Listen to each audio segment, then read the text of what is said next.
Let's bring in constitutional attorney and former member of President Trump's transition team, Mark Smith. Mark, yesterday was billed as the main event. A lot of people using that boxing analogy. But despite all the hype and the hours of testimony, did Michael Cohen reveal a scintilla of evidence that Trump was even thinking about a campaign finance crime? Well, certainly Michael Cohen talked a lot, but really, if you think about it, Todd, what is the dog that did not bark here? Right now, we still have no crime victim. When you're dealing with crimes, jurors want to know who was hurt, who got hit in the head in a violent crime, who was defrauded in a theft. Nothing like that has taken place here. We still have no crime victim. Now, whether or not that's an element of the crime, Todd, is a separate issue. The issue is, from the jury's point of view, where is the crime? We still can't figure it out. And the fact that there's been no victim identified, because there is no victim here, I think is a significant fact, even though it's a fact really that comes out through the silence of these witnesses, including Michael Cohen.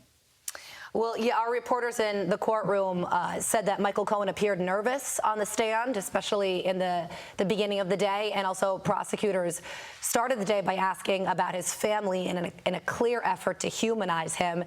And it appeared to have worked, because here's how some members of the media described his testimony yesterday.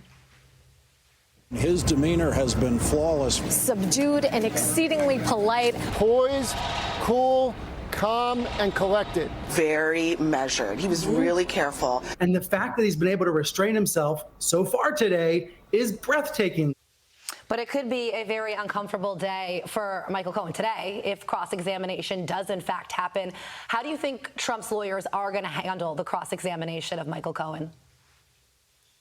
Well, I think a lot of it actually is to show and reaffirm some of the things that Michael Cohen said. Keep in mind, at the end of the day, the allegation here, Carly, is that these are somehow campaign related. But if you think about it, you have a personal attorney here, Michael Cohen, which he admitted to, doing legal services, negotiating a deal involving an alleged debt associated with President Trump personally, and that was resolved by an attorney, and it was billed and recorded as legal services in the bookkeeping records. And as I understand, according to the testimony, it was given to the IRS in a Form 1099 as legal services payments. So it seems to me the one point is they're going to reaffirm the facts that are helpful to Donald Trump. Then, of course, they will begin to tear down Michael Cohen's testimony and credibility, which will not be very difficult to do because he's been convicted of actual crimes associated with the lying. And that is a very powerful bit of evidence that they're going to be able to introduce and discuss. And, you know, they say that Michael Cohen was very modest and calm and cool and collected on the stand. Well, yeah, that's very easy to do